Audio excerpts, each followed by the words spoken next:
고된 하루가 끝나고 해가 천천히 산 너머로 기울고 있었습니다.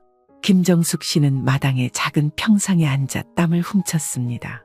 논밭을 오가며 허리를 굽혔다 폈다 하다 보니 무릎이 쑤시고 허리가 뻐근했지만 이상하게도 마음은 가벼웠습니다. 그만큼 정숙 씨는 평소보다 유난히 기분이 좋은 상태였습니다. 바로 손녀 서윤이가 명문대에 합격한 기쁜 소식을 전해 들은 날이기 때문이었습니다. 정숙 씨가 살아온 인생에서 가장 기쁘고 뿌듯한 순간이라 해도 과언이 아니었죠. 우리 서윤이가 결국 해냈어. 정숙 씨는 혼잣말을 하며 고개를 끄덕였습니다. 감격에 겨워 가슴이 뭉클해졌습니다. 구독과 좋아요, 알람 설정 꾹 눌러주세요. 어려서 부모를 잃고 가난 속에서도 꿋꿋이 견디며 공부한 손녀가 드디어 원하는 대학에 들어갔으니 말입니다. 이보다 더한 기쁨이 있을까 싶었습니다. 할머니, 저 왔어요. 대문 앞에서 반가운 목소리가 들려왔습니다. 손녀 서윤 씨가 가벼운 발걸음으로 뛰어오고 있었습니다. 정숙 씨는 얼굴 가득 행복한 미소를 지으며 손녀를 반겼습니다. 우리 서윤이 왔어? 배고프겠다. 밥부터 먹자. 아니에요, 할머니. 저 사실 너무 신나서 배가 안 고파요. 학교에서도 계속 합격 소식 듣고 친구들이 축하해줬거든요. 정숙 씨는 손녀의 들뜬 표정을 보며 흐뭇했습니다.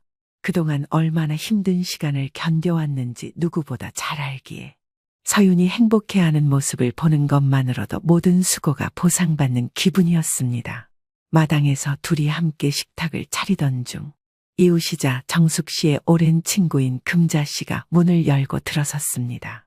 야, 우리 서윤이 진짜 대단하네. 명문대 합격했다며? 네, 할머니. 정말 기특해. 우리 마을에서 이런 기쁜 소식이 다 있네. 정숙이 네가 그동안 얼마나 애썼는지 알지? 네 덕에 서윤이가 이렇게 잘 된 거야. 아이고, 뭘.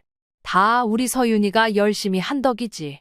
그래도 네가 고생 안 했으면 이게 가능했겠어? 혼자 애 키우느라 허리 휘도록 일했잖아. 에휴, 이제 좀 쉬어야지. 이제 진짜 마음 놓고 좀 쉬어도 되겠지. 서윤이가 잘 됐으니 그걸로 충분해. 정숙 씨는 깊은 한숨을 내쉬면서도 얼굴에 미소를 띄었습니다. 그래도 손녀딸 서윤이가 전해준 합격한 사실을 떠올리면 모든 피로가 씻겨나가는 기분이었습니다. 그렇게 세 사람은 오순도순 저녁을 먹으며 이야기꽃을 피웠습니다. 마을에서는 이미 서윤이의 합격 소식이 퍼졌고 다들 축하해주고 있었습니다. 정숙 씨는 그저 감사한 마음뿐이었습니다. 그날 밤 정숙 씨는 오랜만에 평온한 마음으로 잠자리에 들었습니다. 그러나 이상하게도 밤이 깊어질수록 묘한 불안감이 밀려왔습니다. 너무 행복해서 그런가. 정숙 씨는 혼잣말을 하며 베개를 고쳐 베었습니다. 정숙 씨는 알 수 없는 불안감이 휩싸였습니다. 이상하게도 예전부터 너무 좋은 일이 있으면 왠지 모르게 불안한 예감이 들곤 했습니다. 하지만 오늘만큼은 그런 생각을 떨쳐내고 싶었습니다. 그래, 쥐구멍에도 볕들 날이 있으니 정숙 씨는 이제까지 고생한 대가로 찾아온 행복일 테니까요. 그렇게 스스로를 다독이며 정숙 씨는 천천히 잠에 들었습니다. 그러나 정숙 씨는 행복이 그리 오래가지 않을 거라는 것을 전혀 몰랐습니다. 그날도 평소처럼 정숙 씨는 마당에서 텃밭을 정리하고 있었습니다. 가을이 깊어가는 만큼 아침 저녁으로 바람이 제법 차가웠지만 햇살은 아직 따뜻했지요. 손녀 서윤 씨는 도서관에 공부하러 갔고 정숙 씨는 평소와 같은 하루 일과를 보내고 있었습니다. 문득 대문 앞에서 인기척이 느껴졌습니다. 정숙 씨는 손에 묻은 흙을 툭툭 털고 고개를 들었습니다. 누군가가 문을 두드리는 소리가 들렸습니다. 누구요? 정숙 씨는 대문을 향해 천천히 걸어갔습니다. 정숙 씨가 사는 시골 마을은 방문객이 드문 편이라 이 시간에 누가 찾아왔을까 싶었습니다. 대문을 열고 마주한 얼굴을 보는 순간 정숙 씨는 표정 관리를 할 수 없었습니다. 순간적으로 심장이 덜컥 내려앉는 것 같은 기분을 느꼈던 겁니다.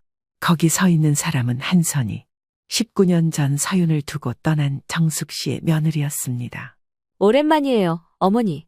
며느리 선희 씨는 능청스럽게 미소를 지으며 정숙 씨를 바라보고 있었습니다. 네가 왜 여길 왔냐?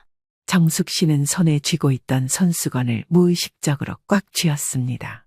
그 얼굴을 다시 볼 일이 있으리라고는 생각도 하지 않았습니다. 무슨 말씀이세요? 제가 친정이라고 생각해서 찾아온 건데요. 정숙 씨는 어이없어서 말문이 막히는 기분이 들었습니다. 19년 동안 한 번도 연락조차 없던 사람이 갑자기 찾아와서는 태연하게 친정이라는 말을 입에 올리다니. 여기가 네 친정이라고? 정숙 씨는 헛웃음을 지으며 되물었습니다. 그러자 며느리는 뻔뻔하게도 당당한 목소리로 말했습니다. 당연하죠. 제 남편이 여기서 자랐고 저도 한때 이 집에서 살았잖아요. 그러니 친정 맞죠. 선희 씨는 집안을 힐끔힐끔 둘러보았습니다. 여전히 별로 변한 게 없네요. 뭐 시골집이야 다 그렇겠지만 이제 와서 뭘 바라고 온 거냐? 정숙 씨는 차갑게 물었습니다. 단순한 방문이 아니라는 걸 직감했습니다. 서윤이 대학 갔다면서요? 명문대에 합격했다면서? 순간 정숙 씨의 심장이 또 한 번 내려앉았습니다. 아, 결국 그거구나. 그래서 축하하려고 왔죠. 그래도 제 딸인데 좋은 소식 들었으니 가만히 있을 수 없잖아요. 네가 무슨 낯짝으로 그런 소리를 하냐? 정숙 씨는 며느리 선희 씨의 말에 이를 악물었습니다. 선희 씨의 입에서 내 딸이라는 말이 나오자 우라가 치밀었습니다. 애가 갓난아기였을 때 넌 서윤이를 두고 떠났다. 연락 한 통 없었고 어디서 어떻게 사는지도 몰랐다. 그런데 이제 와서 네 딸이라고? 아, 너무 그렇게 몰아세우지 마세요. 저도 당시엔 힘들었어요. 젊고 앞날도 막막했잖아요. 하지만 지금은 달라요. 서윤이가 컸으니 이제 다시 모녀 관계를 회복해야죠. 회복? 지금까지 한 번도 찾아오지 않았으면서? 정숙 씨는 믿을 수 없다는 듯한 목소리로 되물으며 선희 씨를 노려보았습니다. 그러니까 이제라도 잘해보자는 거죠. 솔직히 서윤이한테도 할머니보다는 친엄마가 더 필요하지 않겠어요? 정숙 씨는 너무 기가 막혀 말이 나오지 않았습니다. 며느리가 무슨 꿍꿍이로 나타났는지 너무나 뻔했습니다. 서윤이는 너 같은 엄마 필요 없다. 지금까지 한 번도 엄마 노릇을 한 적도 없는 사람이 이제 와서 무슨 염치로 그런 말을 하냐? 그건 서윤이가 결정할 문제죠. 어머니. 선희 씨는 여유로운 표정을 지으며 덧붙였습니다. 그리고 이 집 아직 어머니 명의인가요? 집 명의를 물어보는 선희 씨의 말에 정숙 씨의 눈빛이 날카롭게 변했습니다. 드디어 본색이 드러나는구나 싶었습니다. 왜? 그것까지 네가 가져갈 작정이냐? 아유, 그렇게 날도 세우지 마세요. 그냥 궁금해서 물어본 거예요. 뻔한 소리를 하지 마라. 네가 원하는 게 뭐냐? 서윤이냐? 집이냐? 둘 다요. 선희 씨는 아무렇지도 않게 대답했습니다. 뭐라고? 서윤이는 제 딸이니까 당연히 데려가야죠. 그리고 이 집도 제가 상속받을 권리가 있는 거 아닌가요? 이게 미쳤나? 정숙 씨는 순간적으로 화가 울컥 올라와서 버럭 소리를 질렀습니다. 법적으로 따져볼까요? 어머니? 제가 친딸을 데려가는 게 그렇게 잘못된 일인가요? 정숙 씨는 손이 덜덜 떨리고 심장이 쿵쾅쿵쾅 뛰었습니다. 지금까지 살아오면서 이토록 참을 수 없는 분노를 느낀 적이 없었습니다. 서윤이는 네가 가져갈 수 있는 물건이 아니다. 이 집도 네 것이 아니야. 어머니, 차분히 생각해 보세요. 지금까지 키워주셔서 감사하지만 이제 서윤이는 도시에서 더 나은 환경에서 살아야 해요. 할머니가 계속 붙잡고 있을 이유 없잖아요? 정숙 씨의 입에서 험한 말이 나오려는 그 순간 손녀 서윤이가 집으로 돌아왔습니다. 할머니, 저 왔어요. 서윤 씨는 대문 앞에서 얼어붙었습니다. 자신의 생애 처음으로 보는 어머니의 얼굴이 거기 있었습니다. 어? 서윤 씨는 눈이 동그랗게 커졌습니다. 선희 씨는 밝은 미소를 지으며 손을 흔들었습니다. 서윤아, 엄마야. 서윤 씨의 표정에서 모든 감정이 사라졌습니다. 엄마? 문 앞에서 굳어버린 서윤이를 바라보던 정숙 씨의 심장은 터질 듯이 뛰고 있었습니다. 멀찍이 떨어진 채 손녀딸이 어머니라 부르는 며느리를 멍하니 쳐다보고 있었습니다.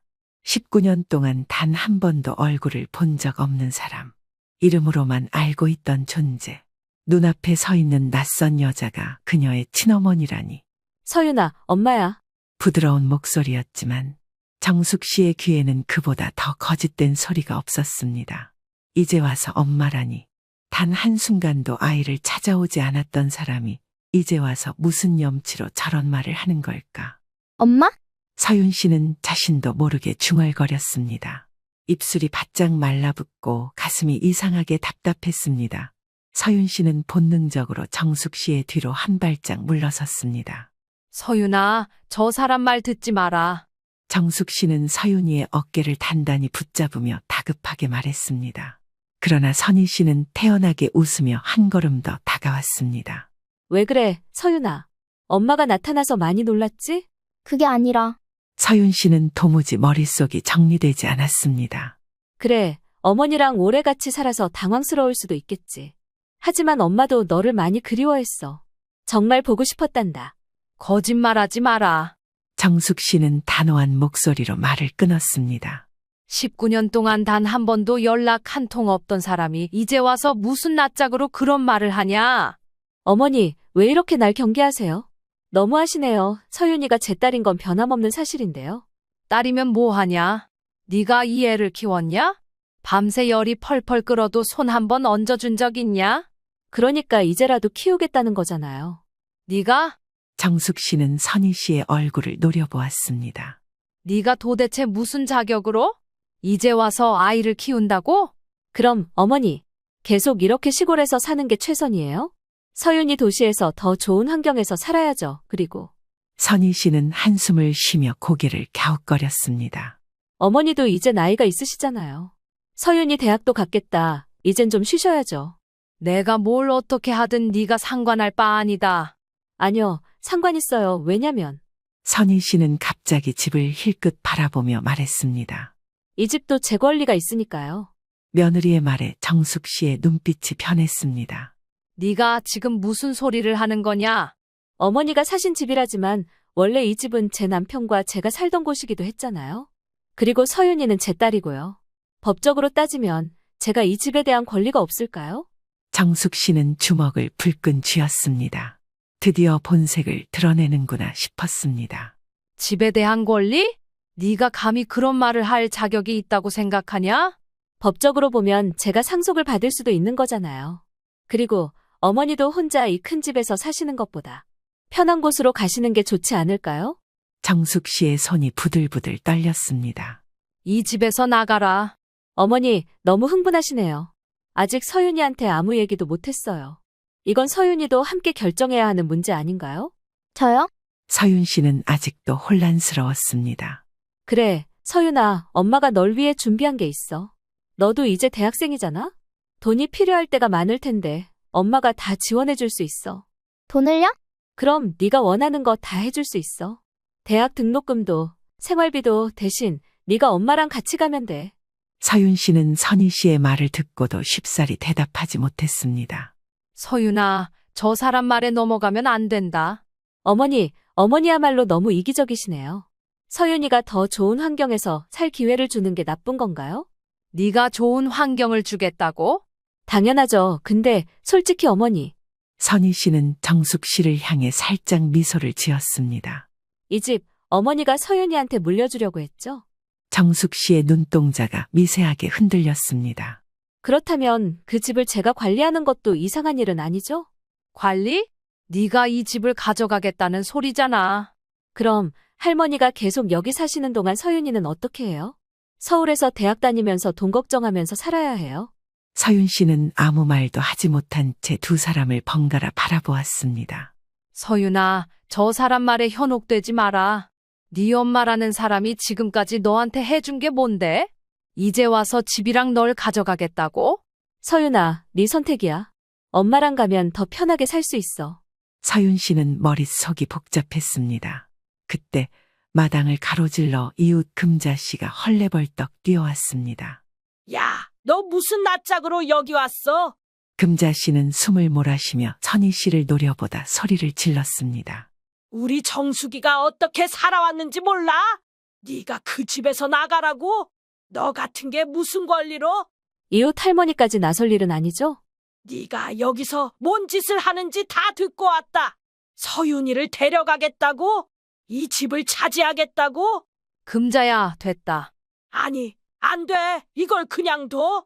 저 여자 완전히 얌체야. 정수가 내가 그냥 당하게 두지 않을 거야. 뭐, 할머니가 뭐라고 하시든 결국 서윤이가 선택할 일이죠. 선희 씨는 의미심장한 미소를 지으며 서윤이를 바라보았습니다. 너도 고민해봐, 서윤아. 엄마랑 가는 게 더 나을 거야. 그 말을 남기고 선희 씨는 천천히 마당을 벗어나갔습니다. 정숙 씨는 속이 부글부글 끓었지만 서윤 씨가 그 자리에 얼어붙어 있는 모습을 보고는 차마 말을 할 수 없었습니다. 할머니, 괜찮다, 서윤아. 그러나 정숙 씨도 알고 있었습니다. 이제 전쟁이 시작되었다는 것을. 서윤 씨는 방 안에 앉아 창밖을 멍하니 바라보고 있었습니다. 며칠 전 어머니라는 사람이 나타난 이후로 모든 것이 흔들리고 있었습니다. 한 번도 얼굴을 본 적 없는 사람이 갑자기 자신을 데려가겠다고 말하고 자신을 위해 돈까지 지원해 주겠다고 했습니다. 그게 정말 자신을 위한 것일까요? 아니면 할머니 말처럼 다른 꿍꿍이가 있는 걸까요? 정말 헷갈려.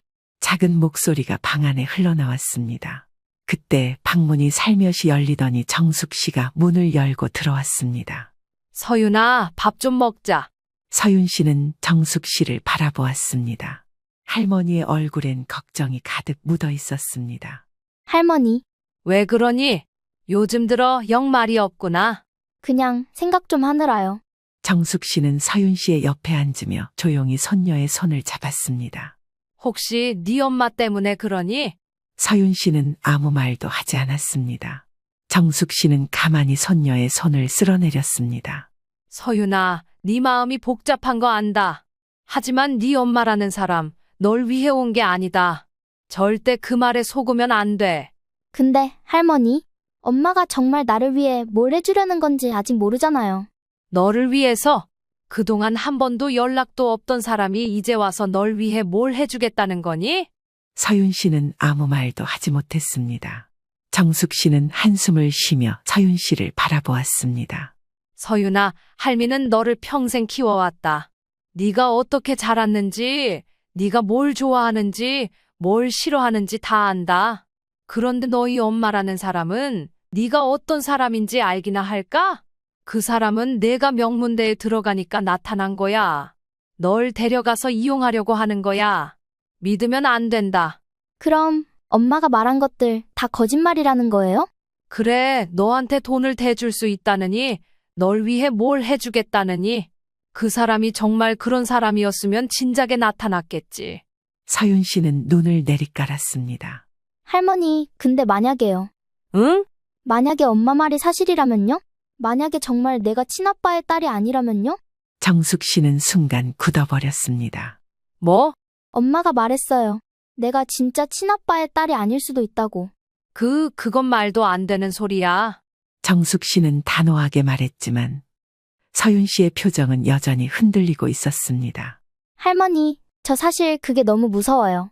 할머니가 저를 키워주셨는데 만약에 제가 할머니 아들의 친딸이 아니면 그럼. 서윤 씨는 말을 잇지 못했습니다.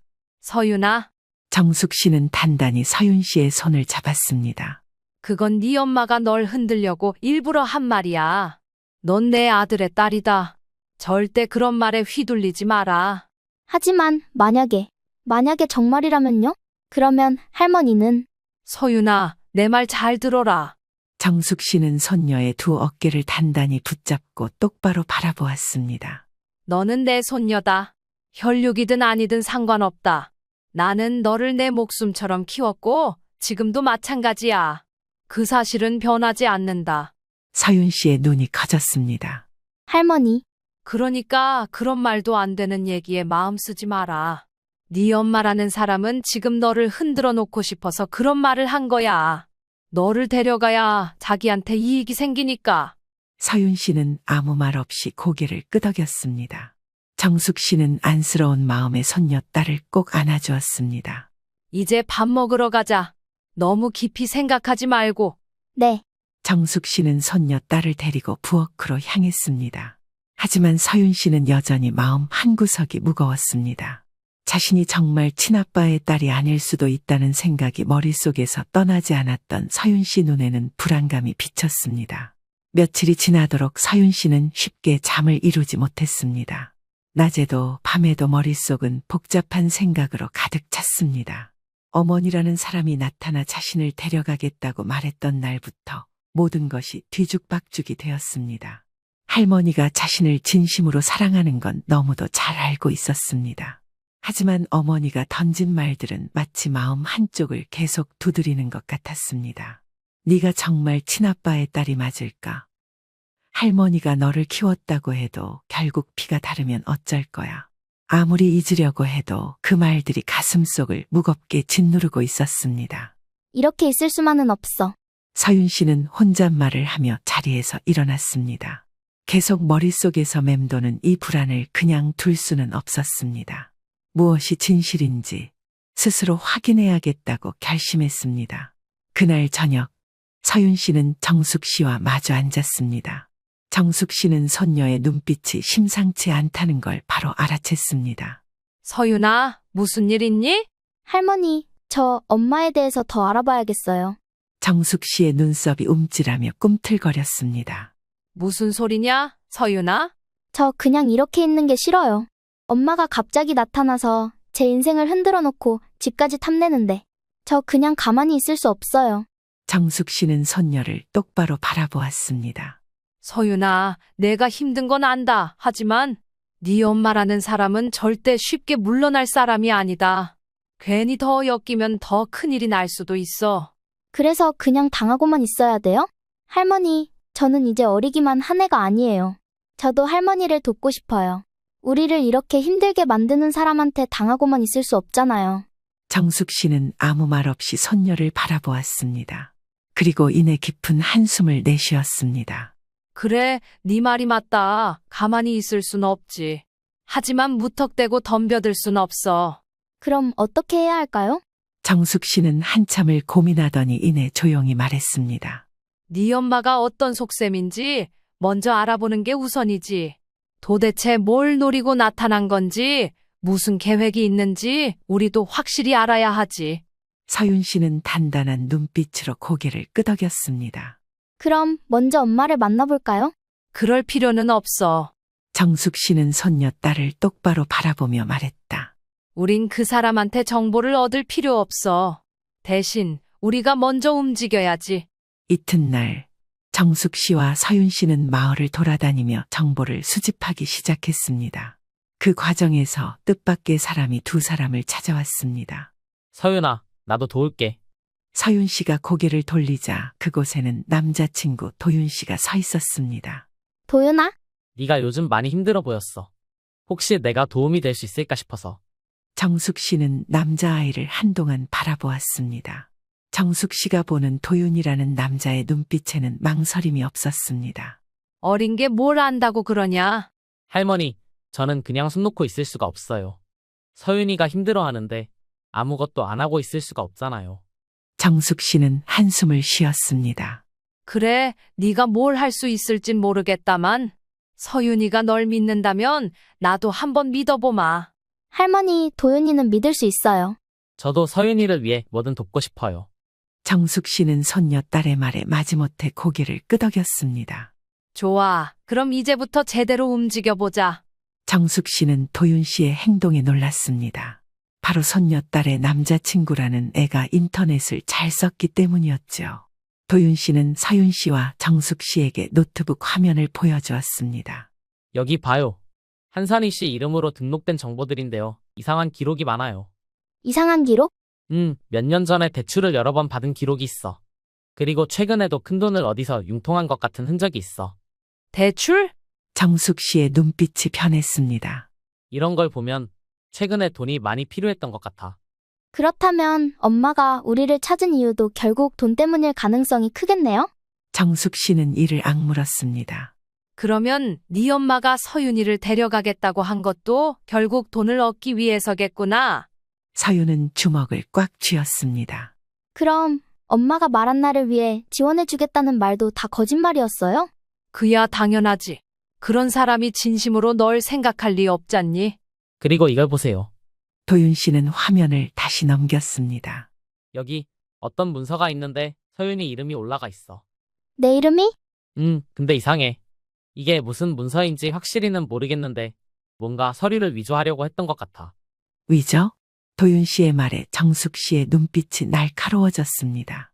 그럼 엄마가 나를 이용해서 뭔가 불법적인 일을 하려 했다는 뜻이에요? 그럴 가능성이 커.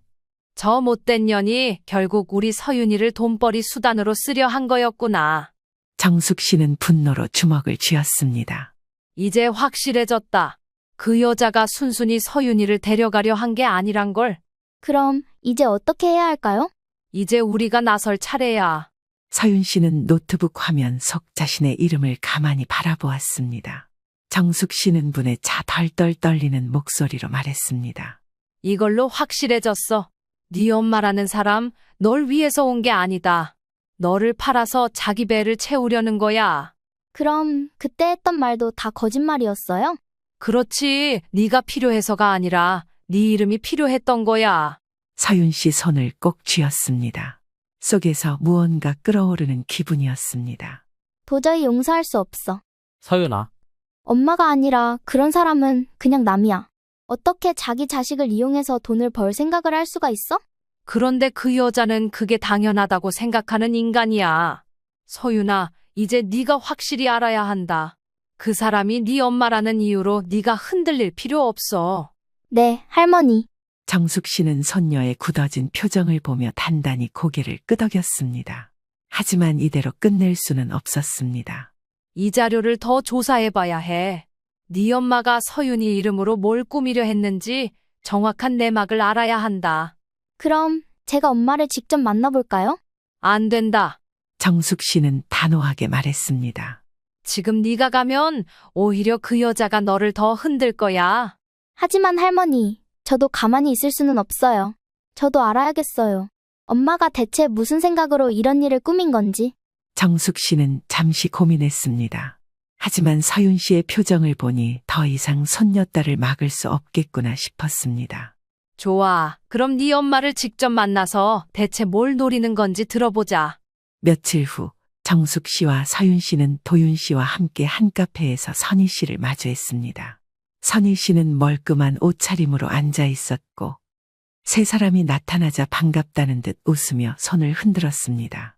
어머, 서윤아. 너 할머니랑 같이 왔구나? 엄마, 우리 할 말이 있어요. 그래? 무슨 일이길래 이렇게 다 같이 왔어? 너 서윤이 이름으로 뭔가 꾸미고 있지? 선희 씨의 표정이 단단하게 굳어졌습니다. 무슨 말씀이세요, 어머니? 이거 보세요. 도윤 씨는 태블릿을 꺼내 선희 씨에게 자료를 보여주었습니다. 이건 최근에 한선희 씨가 진행한 금융거래 기록입니다. 이상한 점이 많아요. 특히 서윤이 이름이 올라간 서류들, 대체 이게 뭐죠? 엄마, 솔직하게 말해요. 나한테 무슨 짓을 하려고 했어요? 선희 씨는 한동안 아무 말도 하지 않았습니다.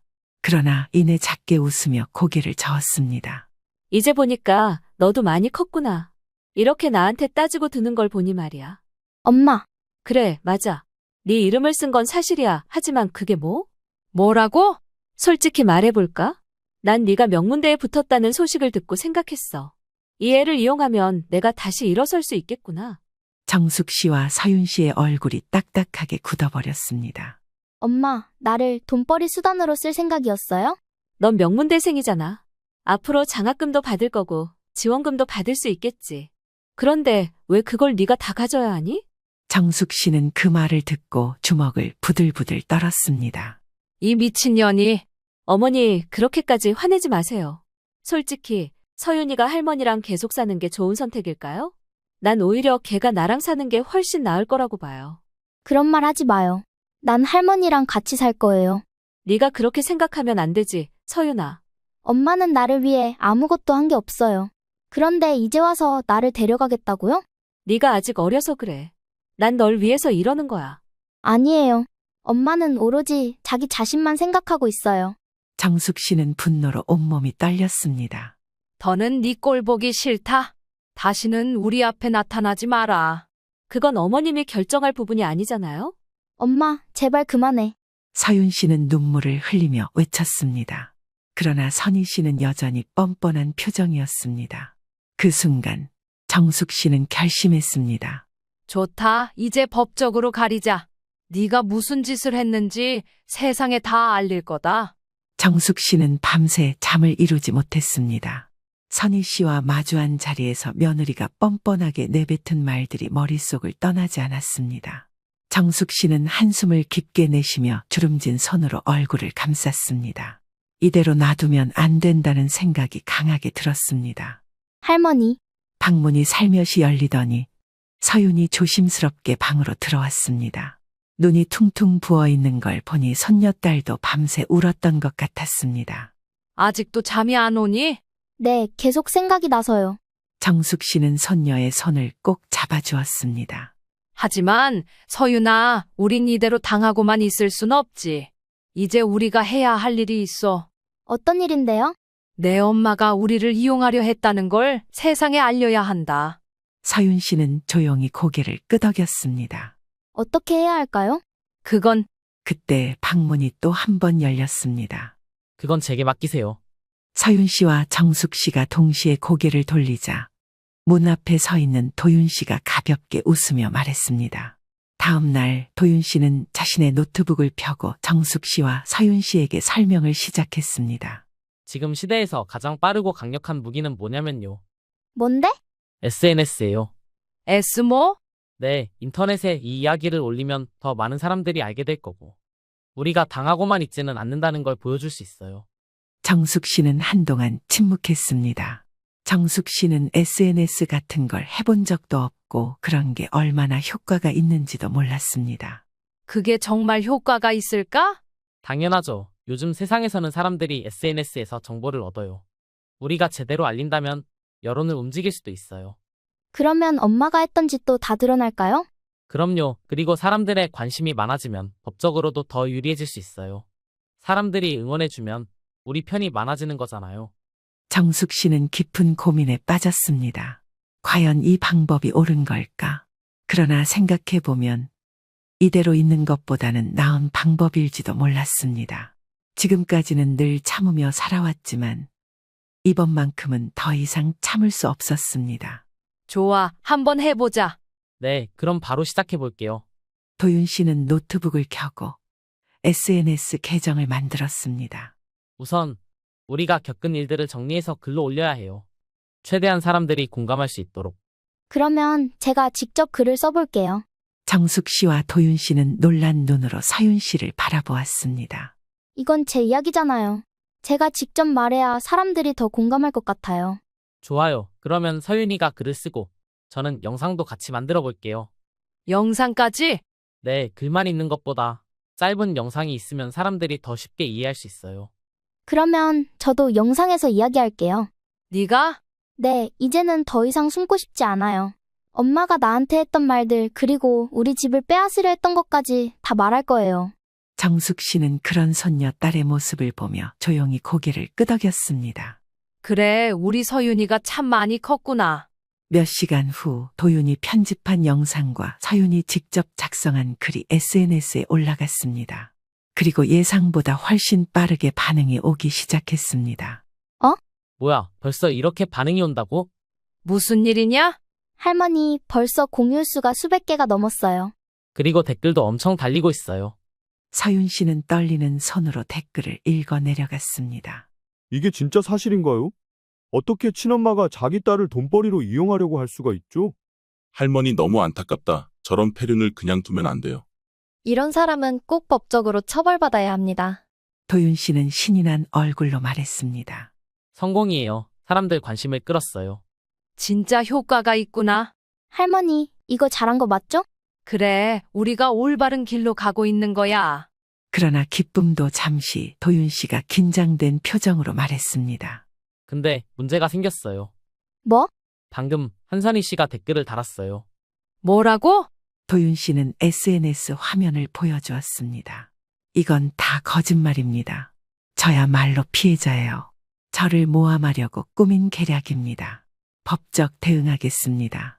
정숙 씨는 이를 악물었습니다. 저 여자 끝까지 뻔뻔하구나.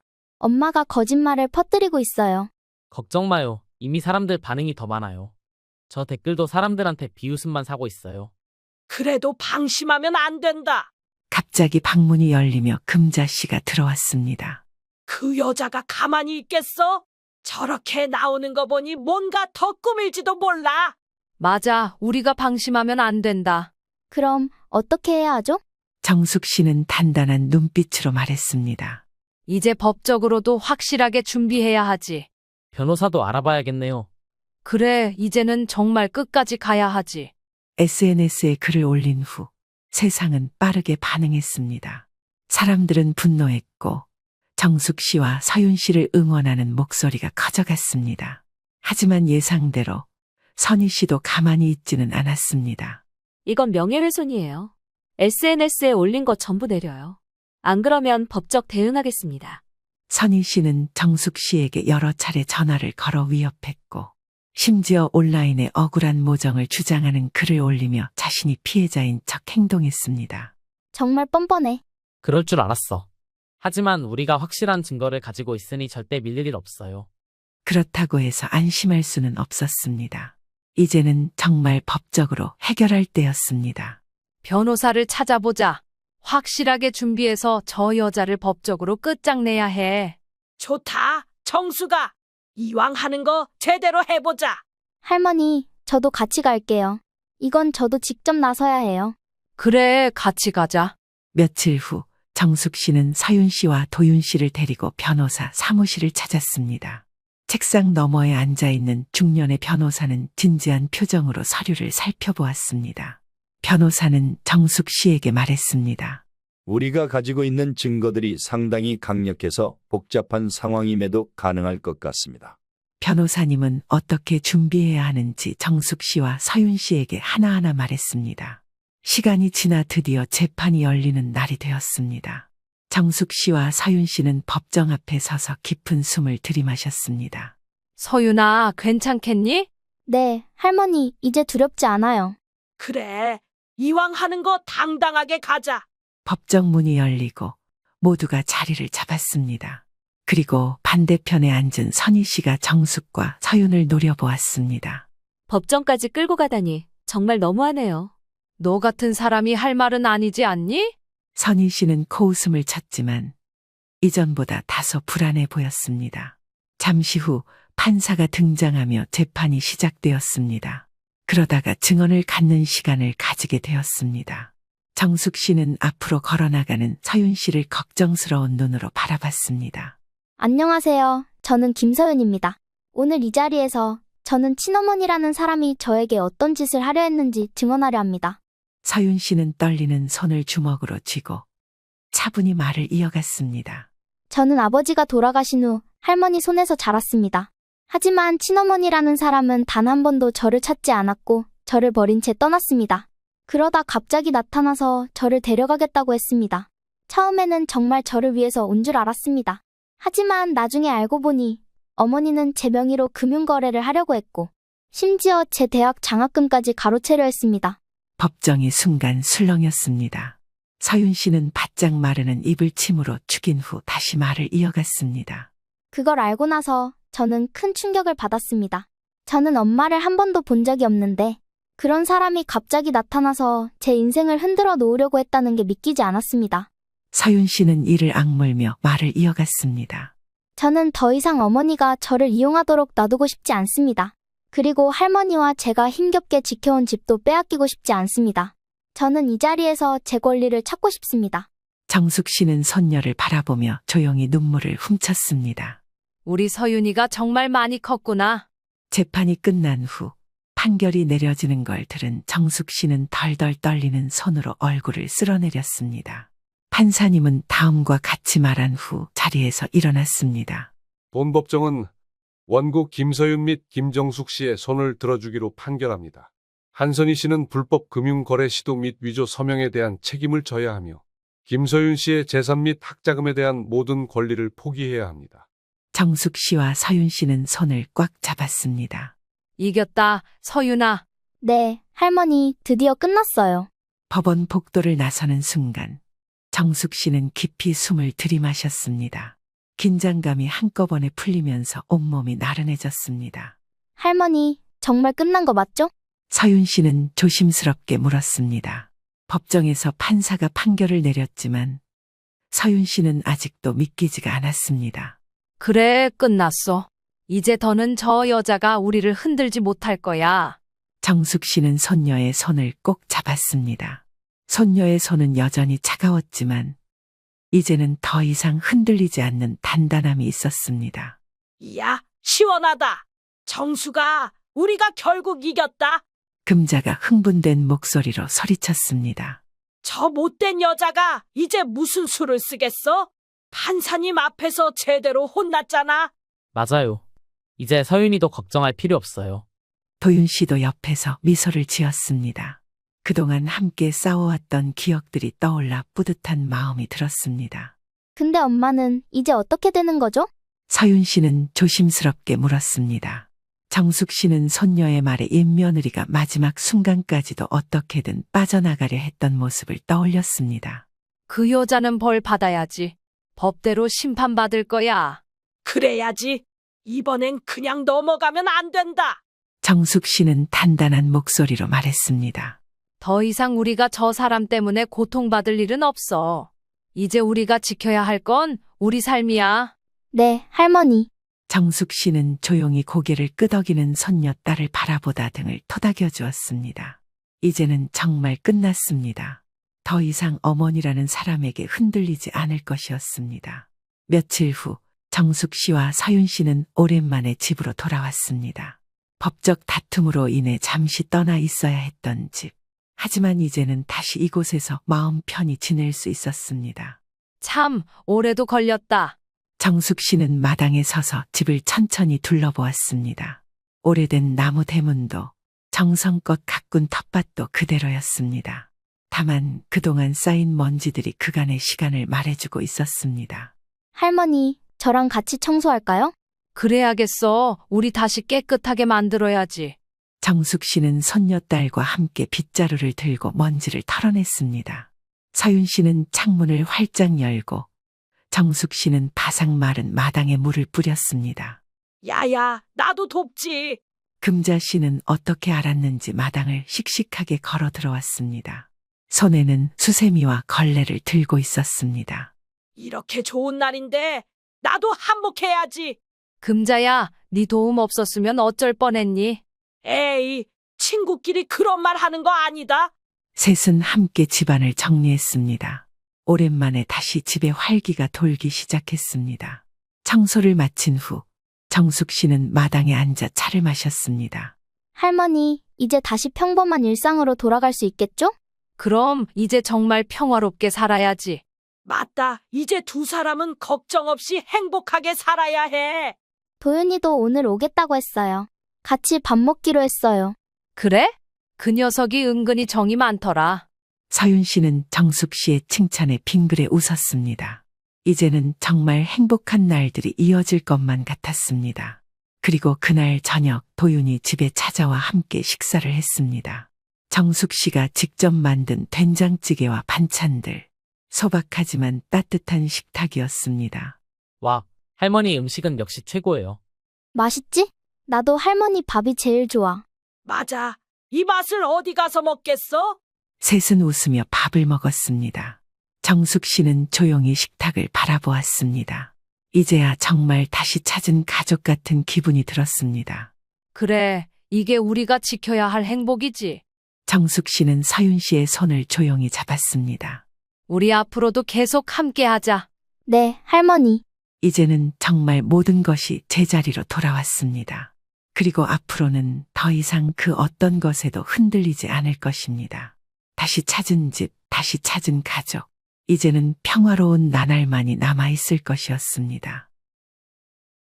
서울 관악구 신림동에 사는 58세 윤정이는 식탁에 앉아 있었다. 눈앞에는 갓 지은 밥과 몇 가지 반찬들이 놓여 있었지만 젓가락을 들 생각이 없었다. 61세 박동철과 85세 이춘자는 거실에서 이야기를 나누고 있었다. 대화 내용은 뻔했다. 이제 모시고 살아야 한다. 처음엔 조용히 듣고 있었지만 어느 순간 가슴이 답답해졌다. 식탁 위 반찬은 예전과 다름없었다.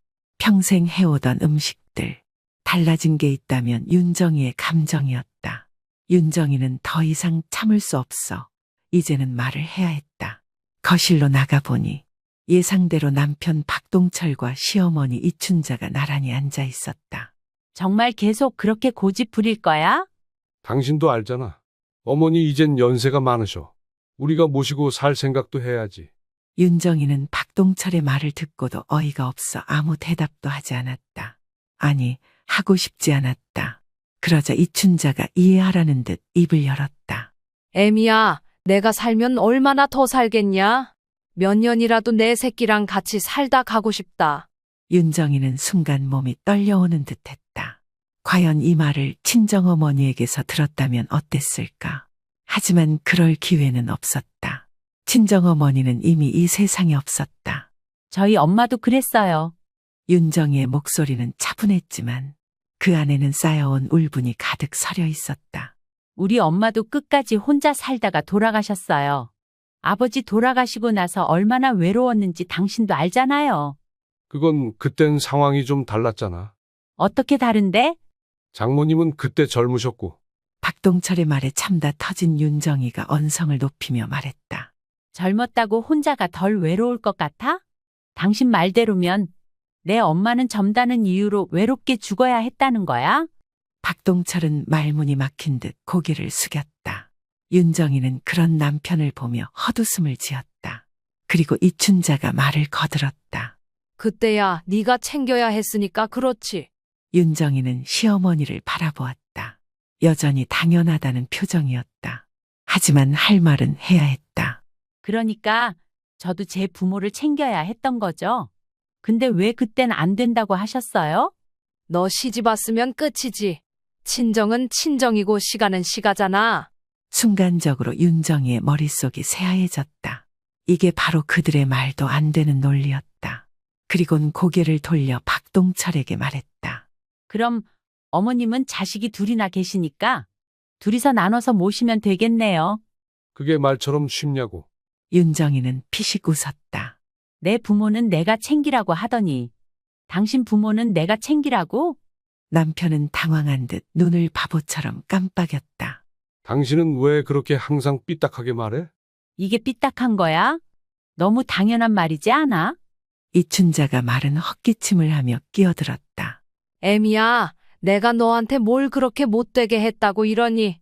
네가 시집 와서 우리 집에 부족한 거 하나 없이 떵떵거리면서 잘 살아왔잖아. 그 부족한 거 우리 친정에서 채웠죠. 모르셨어요? 뭐? 결혼할 때 집 사준 거 우리 아버지였어요. 어머님이 힘드실 때 도와드린 것도 우리 친정이었고요. 남편이 불편한 듯 자리에서 일어났다. 됐어. 그 얘기는 왜 또 꺼내? 왜 듣기 싫어? 근데 난 평생 들었어. 당신이 우리 친정 돈으로 사는 거 자존심 상한다고. 시어머니가 맨날 그랬잖아. 네 친정 돈 있다고 유세 떨지 말라고. 이춘자가 민망하다는 듯 언성을 높이며 말했다. 그게 지금 무슨 상관이야? 어머님도 저랑 같이 살고 싶진 않으시잖아요. 그렇죠? 이춘자는 대답하지 않았다. 남편이 다시 말했다. 당신 너무 감정적으로 굴지 마. 그냥 우리 부모님 생각해서. 우리 부모님? 윤정이는 코웃음을 쳤다. 당신한텐 부모가 어머님뿐이지. 내 부모는 남이었잖아. 그게 아니라. 그럼 이렇게 하자. 어머님이랑 같이 살고 싶으면 당신이 나가서 모셔. 남편이 눈을 크게 뜨고 놀란 표정으로 대꾸했다. 뭐? 당신이 어머님이랑 둘이 살아. 나랑 애들은 여기 있을 테니까. 이춘자가 큰 목소리로 윤정이에게 고개를 들이밀며 말했다. 이런 못된 거 봤나? 못된 게 누군데요? 내 부모가 힘들 땐 단 한 푼도 못 준다면서? 당신 부모는 내가 책임지라고요? 여보, 진짜 이러지 마. 이혼하자. 집안이 순간 정적에 휩싸였다. 남편이 눈을 동그랗게 떴다. 뭐? 이혼하자고. 난 더 이상 당신 가족의 하녀처럼 살고 싶지 않아. 뭐라고? 감히 어디 내 아들을 내쫓겠다고? 아니요. 어머님이랑 같이 살고 싶어 하는 사람만 나가라고요. 난 여기 남을 거예요. 당신이 인간이라면 그러면 안 돼. 그 말 당신이 아니라 제가 할 말이에요. 윤정이는 단호했다. 박동철은 믿을 수 없다는 얼굴로 윤정이를 빤히 바라보았다. 진짜 이혼할 거야? 응. 네가 그러고도 한 집안의 며느리라고 할 수 있는 거냐? 어머님도 이제 그만하세요. 이 집 며느리 이제 그만할래요. 더 이상 못하겠어요. 박동철이 그제야 현실을 깨달았는지 고개를 떨궜다. 이춘자는 씩씩거리며 숨을 내쉬었다. 윤정이는 더 이상 그들을 보지 않았다. 그날 윤정이는 완전히 다른 사람으로 변해 있었다. 윤정이는 이혼을 선언하고 나서도 가슴이 미친 듯이 뛰었다. 정말로 생각만 해오던 말을 말해버렸다. 그동안 속으로만 되뇌고 살았던 말을 입 밖으로 내놓았다는 사실이 믿기지 않았다. 하지만 후회는 없었다. 박동철은 여전히 혼란스러운 표정이었다. 이춘자는 흥분한 나머지 바닥을 내리치며 앉아 있었다. 방금 전까지만 해도 자신의 뜻이 받아들여질 거라 믿었던 것처럼 행동하더니 이제는 믿을 수 없다는 듯 며느리를 노려보고 있었다. 여보, 당신 지금 너무 감정적이야. 감정적? 윤정이는 어이없다는 듯 대묻곤 말을 이어갔다. 그래, 당신 말이 맞아. 감정적이야. 내가 감정을 안 느끼고 살아온 줄 알아? 진짜 보자 하니까. 어머님, 이제 그만하세요. 윤정이의 목소리는 차갑고 날카로웠다. 어머님도 저랑 같이 살고 싶지 않으시잖아요. 제가 그렇게 밉고 못마땅했는데 갑자기 왜 같이 살자고 하세요? 그야 내 새끼랑 같이 살다 가고 싶어서 그렇지. 그럼 박동철 씨랑 나가서 같이 사시면 되겠네요. 윤정이는 일부러 기분 나쁘라는 듯 남편의 이름을 불렀다. 이제 여보라는 말도 당신이라는 호칭도 쓰고 싶지 않았다. 아니, 정희야, 그러니까 말이야. 우리가 평생을 함께 살아왔는데 갑자기 이혼이라니. 갑자기? 윤정이는 남편을 똑바로 바라보았다. 내가 몇십 년 동안 참고 있었던 거야. 갑자기가 아니고 당신이야말로 갑자기 어머님을 모시겠다고 하는 건 괜찮은 거야? 그게 아니라 내가 왜 당신 어머님을 모셔야 하는데? 박동철은 입을 열었다가 닫았다. 이춘자는 여전히 화를 사귀지 못한 채 숨을 헐떡이고 있었다. 그러더니 이번엔 시어머니가 아이들을 들먹이며 말했다. 그럼 너희 애들은 어쩔 거냐? 네가 이혼하면 애들이 무슨 낯으로 사회에서 얼굴을 들고 살겠냐? 어머님, 애들 이제 다 컸어요. 그리고 애들한테 부끄러운 건 저한테 희생만 강요했던 당신들과 그런 걸 방관한 남편이지. 제가 아니에요. 윤정이는 남편을 보며 덧붙였다. 당신도 애들 핑계댈 생각하지 마. 그리고 당신이 애들 걱정하는 것도 아니잖아. 아니, 그래도 우리가 부모인데. 그래, 부모니까? 부모는 자식에게 모범을 보여야지. 내가 참고 사는 모습이 애들에게 좋은 영향 줄 것 같아? 나는 이제 내 삶을 살 거야. 박동철은 두 손으로 얼굴을 감싸 쥐었다. 이춘자는 여전히 믿을 수 없다는 듯 눈을 치켜올리고 중얼거렸다. 어쩜 이렇게 매정할 수가 있니? 제가 매정한 거예요? 윤정이는 의자에 기대어 앉으며 한숨을 내쉬었다. 그럼 우리 친정이 힘들 때 단 한 푼도 못 준다고 하셨던 어머님은요? 제 친정어머니가 아프실 때 택시 타고 가시라고 했던 남편은요? 저는 그때도 참고 살았어요. 근데 이제는 못 참겠네요. 그때는 상황이 좀 달랐잖아. 상황이 달랐다는 말이 그렇게 아무 때나 막 갖다 붙이면 되는 말이야? 윤정이는 더 이상 이들과 말을 섞고 싶지 않았다.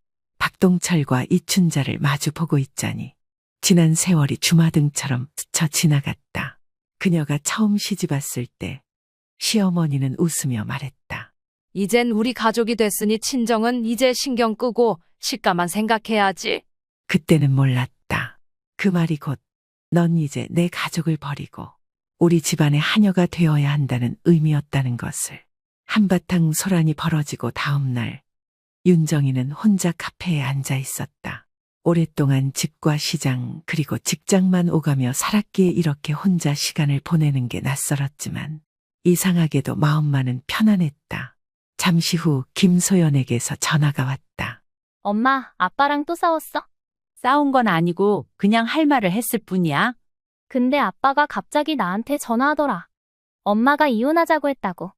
응, 그랬어. 잠시 정적이 흘렀다. 엄마, 진짜야? 진짜야. 근데 엄마, 이혼하면 혼자 살 수 있겠어? 그래서 내가 지금 고민하는 중이야. 근데 소연아, 엄마가 참고 사는 게 맞는 걸까? 김소연은 한참 동안 대답하지 않았다. 윤정이는 딸이 무슨 생각을 하고 있는지 알 것 같았다. 이혼이란 단어는 아직도 무겁고 두려운 것이었다. 하지만 그 무거움과 두려움을 감수하고서라도 이제는 결정을 내려야 했다. 엄마, 잘 생각해보고 결정해. 응, 그러려고. 전화를 끊고 윤정이는 창밖을 바라보았다.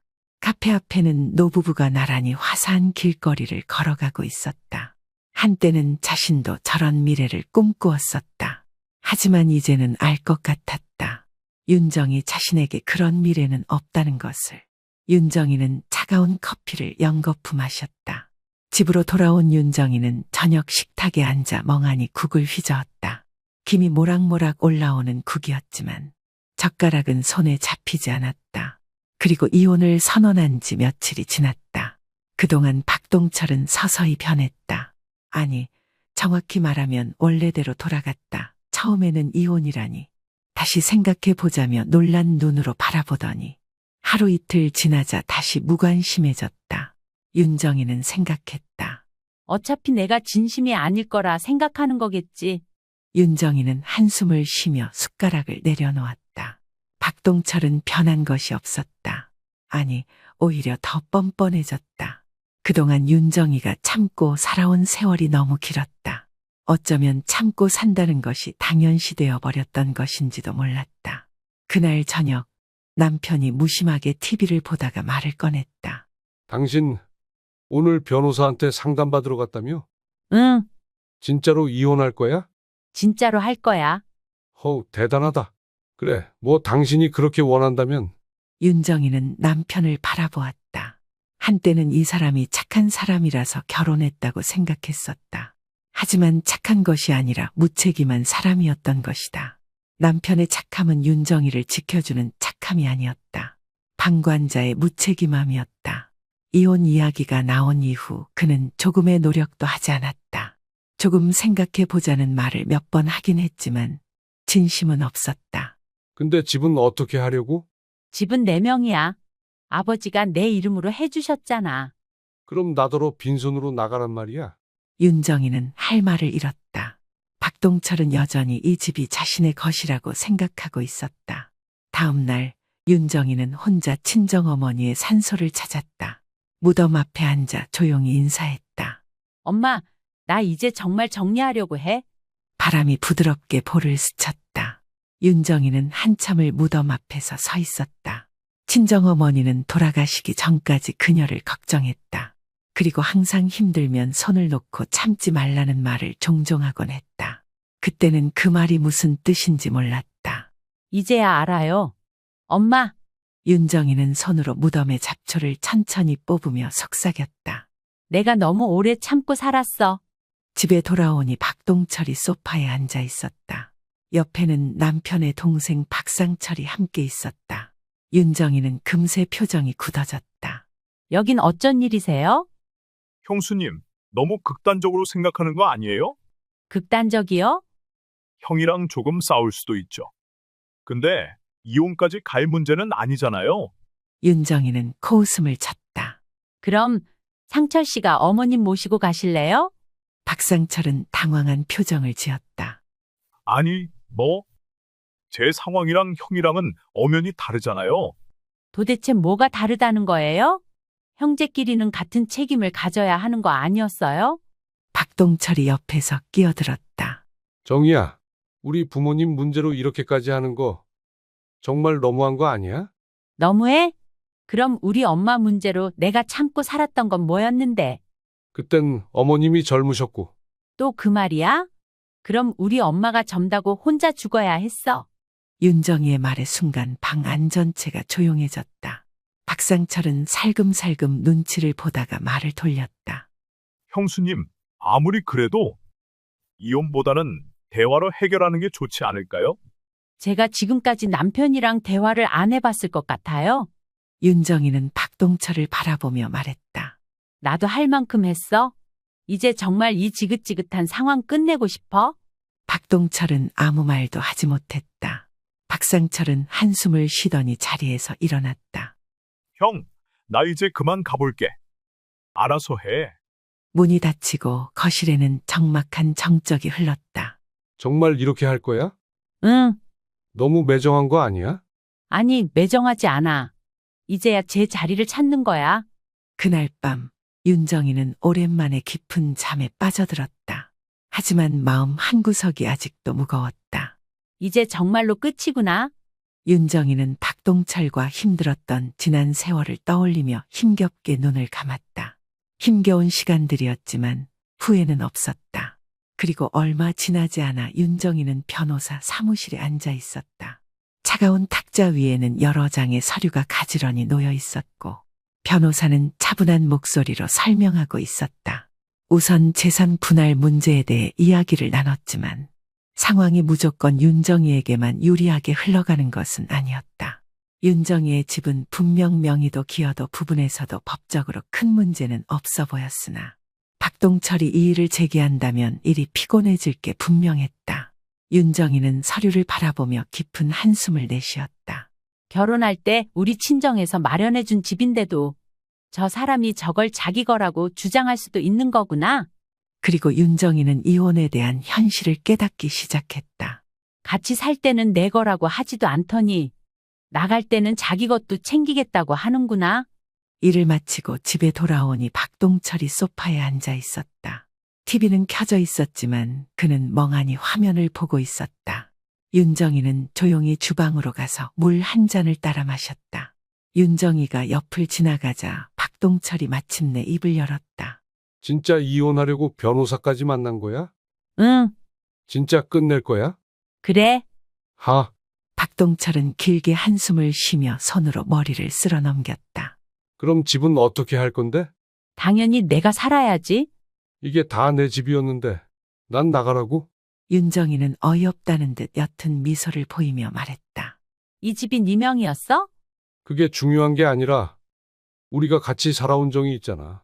그 정을 왜 내가 힘들 땐 없었는데 이제 와서 들먹이는 건데? 박동철은 아무 말도 하지 않았다. 그래도 이건 정말 너무한 거 아니야? 내가 빈손으로 나가야 속이 시원하겠어? 그럼 나더러 빈손으로 나가라는 거야? 그건 아니지만 그럼 도대체 어쩌라고? 당신이 이혼하자고 한 것도 아니고 당신이 이혼을 원하는 것도 아니면 그냥 내가 참고 살아야 해? 이제 더 이상 물러설 곳이 없어. 난 여기 남을 거고 당신은 나가야 해. 며칠 후 박동철은 결국 짐을 싸기 시작했다. 이춘자는 그 사실을 알고 곧장 집으로 찾아와 윤정이에게 따지고 들었다. 애미야, 너 이게 지금 무슨 짓이냐? 윤정이는 차분한 얼굴로 시어머니를 바라보았다. 무슨 짓이냐뇨? 이혼하는 절차죠. 네가 감히 우리 아들을 내쫓아? 네가 무슨 권리로? 제 명의로 된 집인데 이러면 안 되는 거였어요? 네가 어떻게 우리한테 이럴 수가 있어?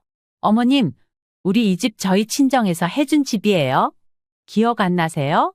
그게 뭐가 중요해? 이 집에서 우리 아들하고 같이 살아왔잖아. 윤정이는 콧방귀를 끼며 말했다. 같이 살아온 정이 있으면 제가 평생 참고 살아야 해요? 정말 그게 맞다고 생각하세요? 이춘자는 말이 막힌 듯 입을 꾹 다물었다. 그때 김소연이 집으로 들어왔다. 엄마, 무슨 일이야? 그러자 이춘자가 재빨리 김소연에게 말했다. 소연아, 네 엄마 좀 말려라. 네 아빠를 내쫓고 이혼하겠다고 한다. 엄마, 저 말이 진짜야? 응. 김소연은 아무 말 없이 윤정이를 바라보았다. 딸은 이혼을 원하지 않았지만 윤정이가 평생 희생하며 살아온 걸 누구보다 잘 알고 있었다. 엄마, 정말 후회하네. 안 해. 김소연은 무언가 결심했다는 듯 고개를 끄덕였다. 알았어. 엄마 결정이면 난 따라. 김소연의 말에 이춘자가 분노하며 말했다. 너까지 이러면 어떡하니? 네 엄마가 우리 가정을 망치는 거야. 할머니, 그동안 엄마한테 잘해주셨으면 이런 일 없었겠죠. 이춘자는 그제야 말문이 막혔다. 윤정이는 김소연의 손을 잡았다. 이제 내 인생은 내 거야. 이춘자는 결국 아무 말도 하지 못하고 집을 나갔다. 윤정이는 변호사 사무실에 다시 방문했다. 오늘은 본격적인 이혼 절차를 시작하는 날이었다. 조용한 사무실 안에서 변호사는 서류 한 장을 건넸다. 그건 바로 이혼 조정 신청서였다. 윤정이는 서류를 바라보며 몇 장도 되지 않는 종이에 지난 30년간의 희생과 후회가 담겨 있다는 생각에 울컥했다. 그리고 윤정이는 지난 일에 대해 다시 한번 되물었다. 재산 분할 문제는 어떻게 될까요? 하지만 윤정이의 예상대로 변호사는 쉽지 않은 싸움이 될 것이라 말했다. 그 사람이 빈손으로 나갈 리가 없겠죠? 안타깝지만 남편분이 위자료나 생활비 일부를 요구할 가능성이 있을 수 있습니다.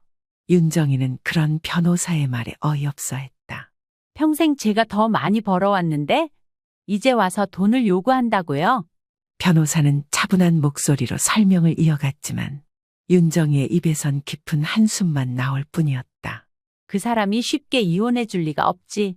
집으로 돌아오는 길, 윤정이는 휴대전화가 울렸고 박동철에게서 온 메시지를 확인했다. 정희야, 우리 다시 얘기해보자. 윤정이는 메시지를 가만히 바라보았다. 그리고 서운함과 분노가 동시에 치밀었다. 그동안 자신의 말은 한 귀로 듣고 한 귀로 흘려보내던 사람이었다. 언제나 참고 살아온 건 윤정이뿐이었다. 윤정이는 곧바로 답장을 보내지 않았다.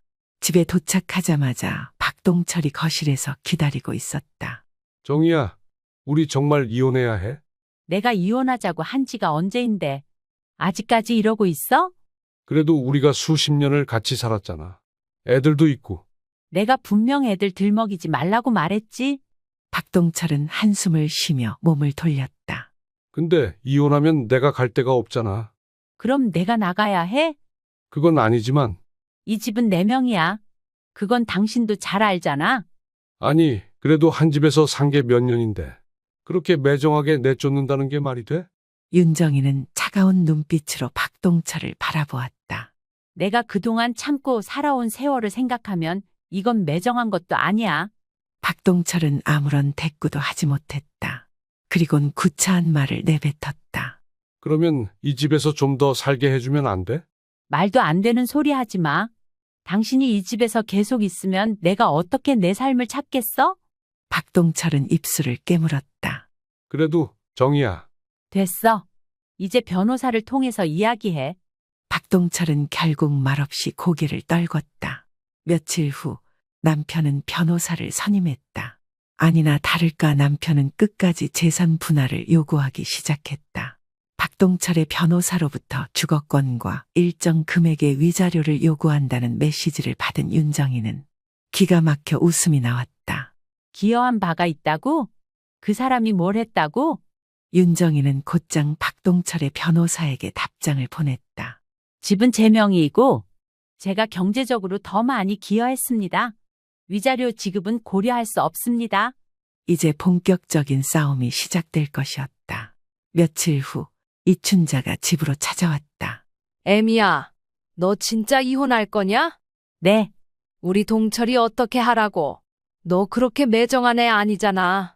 매정해요? 그럼 어머님은 저한테 안 매정하셨어요? 내가 뭘 그렇게 잘못했는데? 친정이 어려울 때 한 푼도 못 주게 하셨죠? 우리 엄마 병원비도 못 보태게 했고. 그야 네가 시집을 왔으면 시댁이 먼저라는 생각에 그런 거지. 그러면서 이제 와서 저보고 남편을 책임지라고요? 이혼하지 말라고요? 이춘자는 대뜸 버럭 소리를 질렀다. 너도 나중에 늙어봐라. 네가 똑같이 당할 거다. 그럴 수도 있겠죠? 하지만 적어도 저는 저 스스로 선택한 인생을 살고 있을 거예요. 윤정이는 이춘자를 향해 마지막으로 말을 던졌다. 어머님, 저 이제 이 집에서 시댁 사람들 상대하며 살지 않을 거예요. 그러니까 더 이상 찾아올 생각하지 마세요. 이춘자는 결국 아무 말도 하지 못했다. 이후 윤정이가 이혼 서류를 정리하는 동안 많은 것을 느끼고 있었다. 이제 정말 끝이구나. 모든 것이 마무리되어 가고 있었다. 이제는 내 인생을 찾을 시간이었다.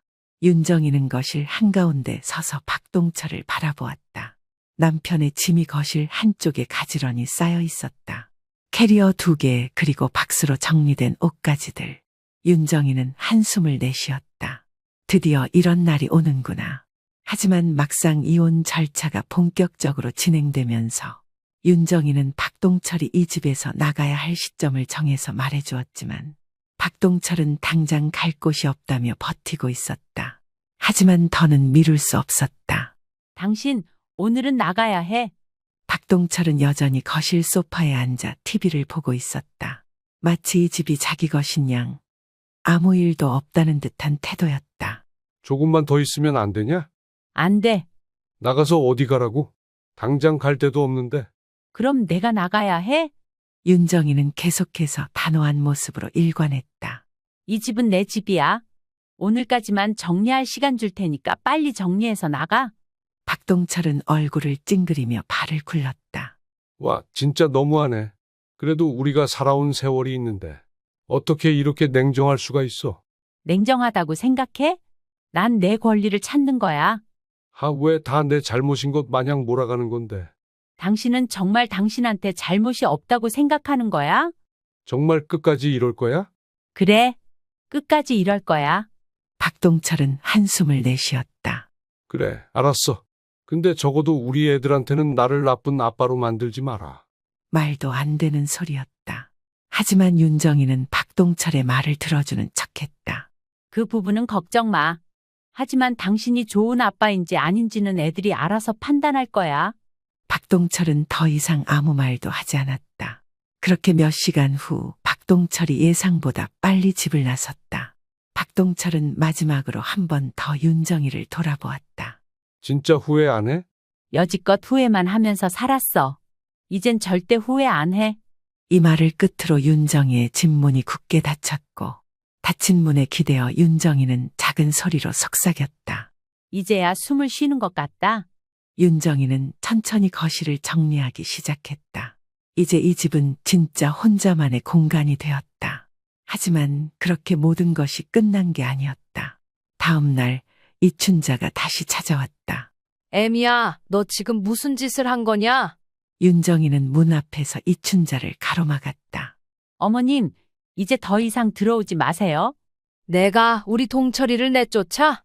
이게 며느리라는 사람이 할 짓이야? 이제 저는 어머님 며느리가 아니에요. 남이라고요. 이춘자는 말을 잇지 못하고 윤정이를 노려보았다. 너 같은 게 우리 집에 들어왔던 게 내 평생 최악의 실수다. 잘 됐네요. 그럼 이제 속이 후련하시겠어요. 저랑은 이제 상관없는 사이니까요. 네가 나중에 늙어봐라. 분명 너도 똑같이 당할 거다. 문제가 생기던 말던 제가 알아서 할 거예요. 이제 그만하시고 돌아가세요. 윤정이는 이춘자를 살짝 밀쳐내곤 문을 닫았다. 그리고 그날 저녁 김소연에게서 전화가 왔다. 엄마, 아빠가 나한테 전화했어. 뭐래? 이제 집도 없고 어딜 가야 할지 모르겠다고. 엄마한테 다시 얘기해보라고 하는데. 너는 어떻게 생각하는데? 김소연은 머뭇거리는 듯 보였지만 이내 윤정이의 편에 섰다. 엄마 결정대로 할게. 고마워. 엄마가 더 이상 후회하지 않게 해줘서. 윤정이는 전화기를 내려놓고 거실을 천천히 둘러보았다. 이젠 정말 끝이 다가오고 있었다. 그리고 이제야 진짜로 윤정이의 인생이 시작되었다. 박동철이 떠난 지 일주일이 지났고 집안은 조금은 싸늘할 정도로 고요했다. 윤정이는 오랜만에 조용한 집에서 차 한 잔을 마시고 있었다. 이제 정말로 혼자가 됐구나. 윤정이는 집안을 천천히 둘러보았다. 이제는 더 이상 거실 소파에 앉아 TV를 보며 무기력하게 한숨을 쉬는 박동철도 없었고 문득문득 찾아와 지겨운 잔소리를 해대던 이춘자도 없었다. 사실 처음엔 조금 어색했다. 하지만 시간이 지나면서 점점 마음이 편안해졌다. 드디어 윤정이는 그동안 누군가를 위해 살아왔던 삶에서 이제는 자신만을 위한 삶을 살 수 있었다. 그런데 그때 휴대전화가 울렸다. 박동철이었다. 하지만 윤정이는 박동철의 전화를 받지 않았다. 그러자 문자가 날아왔다. 정희야, 나랑 한 번만 만나줄 수 있어? 윤정이는 깊은 한숨을 쉬며 메시지를 읽었다. 며칠 후 박동철은 초췌한 얼굴로 집 앞에서 윤정이를 기다리고 있었다. 정희야, 여긴 왜 왔어? 그냥 잠깐 얘기 좀 하자. 윤정이는 고민했다. 그러나 한때는 가족이었던 사람. 최소한 마지막 대화는 해보는 것이 맞다고 생각했다. 들어와. 거실에 앉은 박동철은 한숨을 쉬었다. 정희야, 나 요즘 너무 힘들어. 힘들어? 어디 갈 데도 없고, 엄마도 나한테 잔소리만 하고. 그래서? 우리 다시 생각해보면 안 될까? 윤정이는 피식 웃었다. 다시 생각해보자고? 그래, 내가 잘못했어. 내가 더 잘할게. 우리 너무 오랫동안 같이 살았잖아. 이렇게 끝내는 건 너무하잖아. 윤정이는 그를 가만히 바라보았다. 당신 왜 이제야 그런 말을 해? 뭐? 내가 그동안 참고 살 때는 왜 한 번이라도 잘해볼 생각을 안 했어? 박동철의 말문이 한순간에 막혔다. 당신이 힘들다고? 나는 안 힘들었을 것 같아? 그건 당신이 후회하는 건 나랑의 관계가 아니라 혼자가 되는 게 두려운 거겠지? 그리고 이 집에서 벗어나는 것도 아니야, 정희야. 나는 진심으로. 늦었어. 너무 늦었어. 윤정이는 박동철의 말을 잘라먹으며 말했고 마음이 급해진 남편은 말을 더듬거리며 윤정이에게 말했다. 정희야, 제발 다시 한 번만 생각해봐. 난 이미 충분히 생각했어. 그것도 몇십 년을. 그리고 난 이미 결론을 내렸어. 난 당신 없이 살 거야. 박동철은 고개를 떨궜다. 꼭 이렇게까지 해야 해? 응, 이렇게 해야겠어? 이제 가. 박동철은 더 이상 아무 말도 하지 않았다. 결국 박동철은 천천히 자리에서 일어나 문 쪽으로 향했다. 그리고 마지막으로 한 번 더 윤정이를 바라보며 말했다. 진짜 후회 안 해? 단 한 번도 후회한 적 없어. 그렇게 박동철은 완전히 떠났다. 윤정이는 깊게 숨을 들이마셨다. 그렇게 집을 떠난 박동철은 싸늘한 밤거리를 걷고 있었다. 그리고 손에 쥔 휴대전화를 내려다보았다. 윤정이에게 전화를 걸까 말까. 하지만 사실 박동철도 이미 잘 알고 있었다. 윤정이는 절대 돌아오지 않는다는 것을. 이윽고 박동철은 한숨을 내쉬며 공원 벤치에 털썩 주저앉았다. 박동철이 집에서 나온 지 한 달이 지났다. 그동안 남편은 정처 없이 떠돌고 있었다. 처음 며칠은 친구 집을 전전했고 이후에는 값싼 월세방을 구해 들어갔다. 한때 자신이 내 집이라 믿었던 공간에서 쫓겨난 후 남편은 철저히 혼자가 되었다. 무엇보다도 가장 견디기 힘든 것은 윤정이가 없다는 사실이었다. 꼭 정말 이렇게까지 해야 했을까? 오랜 시간 익숙했던 존재. 박동철이 힘들 때마다 곁에서 묵묵히 견뎌주던 사람. 언제나 돌아가면 그 자리에 있을 줄 알았던 아내. 윤정이가 없으니 집도 일상도 모든 것이 텅 비어버렸다. 이렇게까지 외로울 줄은 몰랐는데. 박동철은 혼잣말을 중얼거리며 머리를 감쌌다. 이혼을 후회하기 시작한 순간은 예상보다 빨리 찾아왔다. 이혼 서류에 도장을 찍고 나서도 박동철은 처음엔 대수롭지 않게 생각했다. 그저 한동안 불편하겠지. 시간이 지나면 정희가 다시 연락하겠지 생각했다. 하지만 윤정이에게서 어떤 연락도 받을 수 없었다. 심지어 김소연을 통해 전해 듣기로는 윤정이가 번호까지 바꿨다고 했다. 그때서야 박동철은 깨달았다. 아, 정말 끝났구나. 그리고 그 순간부터 미칠 듯이 후회가 밀려왔다. 갈 곳이 없던 박동철은 어쩔 수 없이 어머니 집으로 향했다. 문을 열고 들어가자 이춘자는 미간을 찌푸리며 박동철을 바라보았다. 너는 이제 와서 뭐 하러 왔냐? 엄마, 나 좀 여기서 지내면 안 돼? 여기가 네 집이냐? 이혼한 주제에 어디라고 기어들어와. 박동철은 당황했다. 어머니가 이렇게까지 냉정하게 나올 줄은 몰랐다. 엄마, 그래도 내가 엄마 아들인데. 아들? 네가 아들이면 뭐하냐? 나 하나 건사하기도 벅찬데 이혼하고 빈털터리가 돼서 돌아온 놈을 내가 어떻게 먹여 살리냐? 박동철은 말문이 막혔다. 한때 자신이 이혼하면 어머니가 받아줄 거라고 믿었다. 그러나 어머니에게 그는 쓸모없는 짐짝이 되어 있었다. 너 정희한테 다시 가서 빌어. 아직 안 늦었을지도 모르잖아. 엄마, 정희는 이미 나랑 끝났어. 그럼 끝난 인생 알아서 살아. 이춘자는 결국 박동철을 집에서 쫓아냈다. 박동철은 터덜터덜 골목을 걸어 나왔다. 그렇게 친정도 본가도 어디에도 속하지 않는 사람이 되었다. 며칠 후 박동철은 윤정이를 찾아갔다. 집 앞을 서성이며 혹시라도 마주치면 뭐라고 해야 할까 생각에 잠겨 있었다. 그때 마침 윤정이가 집에서 나오는 모습이 보였다. 윤정이의 모습은 예전과는 달리 차분한 얼굴이었다. 표정에도 전혀 흔들림이 없었다. 정희야, 윤정이는 그를 바라보았다. 왜 왔어? 정말 우리 다시 잘해볼 수는 없을까? 윤정이는 잠시 침묵했다. 그 침묵 속에서 박동철은 희미한 기대를 걸어보았다. 혹시라도 윤정이가 한 번쯤은 다시 생각해 볼까. 너무 늦었어. 정희야, 우리 그래도 30년을 같이 살았잖아. 한 번만 더 생각해보면 안 돼? 아니, 한 번도 생각해 본 적 없어. 박동철은 절망했다. 하지만 윤정이의 눈빛은 단 한치의 흔들림도 없었다. 윤정이는 이제 완전히 자기 인생을 찾은 사람이 되어 있었다. 박동철은 다시 한번 붙잡으려 했지만 윤정이는 뒤돌아서 걸어갔다. 그렇게 결국 그들의 관계는 완전히 끝이 났다.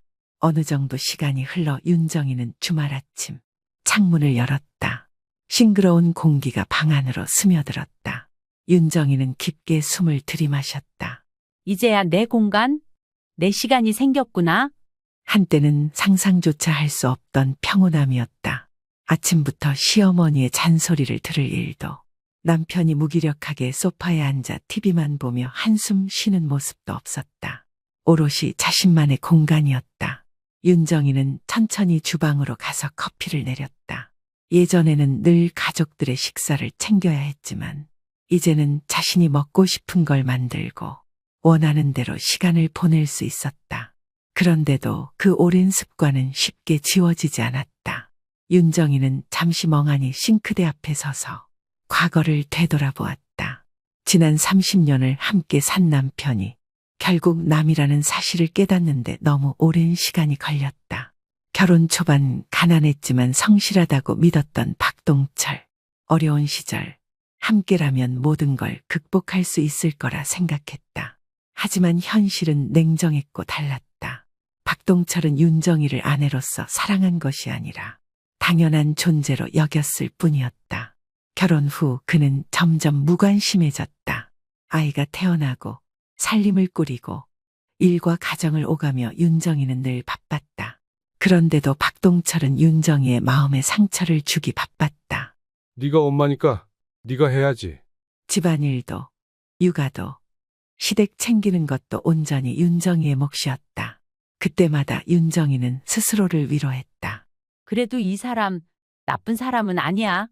그래도 가족이잖아. 나중에는 달라지겠지.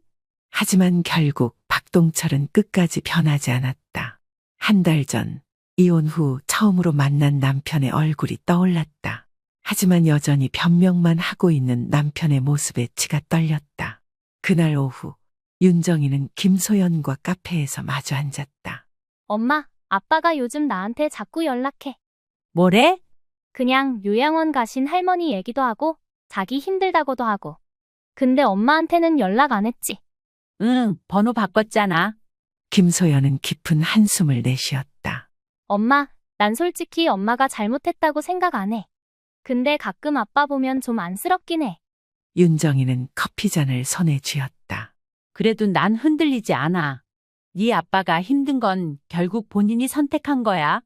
알아. 아빠가 그동안 했던 걸 생각하면 엄마가 얼마나 힘들었는지도 아니까. 넌 어떻게 할 거야? 그래도 아빠랑 연락은 할 거야? 김소연은 잠시 고민하다가 대답했다. 응, 그래도 부모인데. 너무 끊어버리는 건 좀 그래서. 윤정이는 마지못해 고개를 끄덕였다. 그래, 네가 하고 싶은 대로 해. 엄마는 신경 안 써. 김소연은 씁쓸한 미소를 지었다. 엄마, 정말 괜찮아? 그래. 윤정이는 창밖을 바라보며 조용히 말했다. 엄마는 이제야 깨달았어. 남편이라는 게 결국 남이더라. 김소연은 아무 말 없이 엄마를 바라보았다. 그런 윤정이의 표정에는 후회도 원망도 없었다. 그저 담담한 뿐이었다.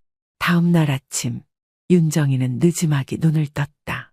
침대 옆 작은 탁자 위에는 어젯밤 읽다 덮은 책이 놓여 있었다.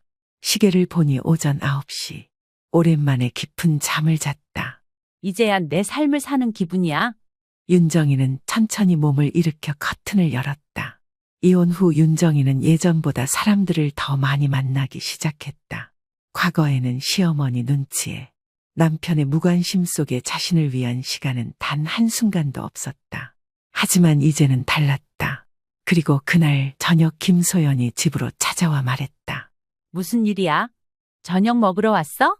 아니, 그냥 걱정돼서. 근데 엄마 요즘 얼굴이 훨씬 밝아졌어. 정말 그래 보여? 그럼 예전엔 항상 피곤해 보였는데 요즘은 한층 가벼워 보여. 윤정이는 빙그레 웃었다. 내 삶을 찾는다는 게 이렇게 좋은 거였나 싶어. 그래도 좋아 보여서 다행이네. 과거의 윤정이라면 그래도 가정을 지키는 게 맞겠지 하고 생각했을 것이다. 하지만 지금은 더 이상 과거로 돌아가고 싶지 않았다. 이제는 새로운 취미 그리고 새로운 도전을 해가고 있다. 윤정이는 최근 요리 강좌에 등록했고 그동안 가족을 위해 밥을 해왔지만 오로지 자신을 위해 요리를 해보고 있다. 그리고 윤정이는 스스로에게 물었다. 이제 뭐든 할 수 있겠지? 이혼한 지 2달이 지나고 박동철에게서 마지막 연락이 왔다. 정희야, 잘 지내? 나 요즘 많이 힘들어. 우리 다시 한번 얘기할 수 있을까? 윤정이는 그 메시지를 읽고도 아무 감정이 들지 않았다. 결국 메시지를 지웠다. 그리고 얼마 뒤 따뜻한 봄날 친정어머니의 산소를 찾았다. 엄마, 나 이제야 엄마가 했던 말이 무슨 뜻인지 알겠어? 친정어머니의 힘들면 내려놓아도 된다는 그 말을 이제야 이해할 수 있었다. 엄마, 나 이제 정말 후회 없이 살 거야. 윤정이는 무덤 앞에 놓인 작은 돌을 조심스레 쓸어내렸다. 그리고 나 이제 더 이상 외롭지 않아.